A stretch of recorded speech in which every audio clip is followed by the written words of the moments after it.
நெஞ்சு சளி கரைய இந்த செய்முறையை பயன்படுத்துங்க. மார்பு சளி அதிகமா இருக்கு, மஞ்சளா கட்டி கட்டியா சளி வருது, மூச்சை விட முடியல அப்படின்னு சொல்றவங்க இந்த செய்முறையை பயன்படுத்துங்க. செய்முறையை சொல்றேன், கரெக்டா கவனிங்க.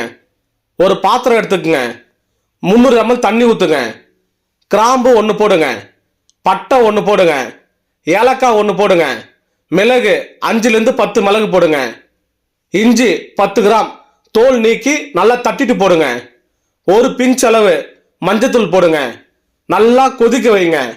300 ml தண்ணி 100 ml ஆகணும், அந்த அளவுக்கு நல்லா கொதிக்க வைங்க. கொதிக்க வச்சு அதை இறக்கி வடிகட்டி வெது வெதுன்னு சூடா இருக்கும்போது எலுமிச்சை சாறு 2 டீஸ்பூன் போடுங்க, பனங்கற்கண்டு 1 சிட்டிகை போடுங்க. நல்லா கலந்துட்டு காலையில தூங்கி எழுந்திரிச்சோடனே வெறும் வயிற்றுல குடிங்க. குடிச்ச 5 நிமிஷத்துல நெஞ்சு சளி மார்பு சளி கரைஞ்சிரும்.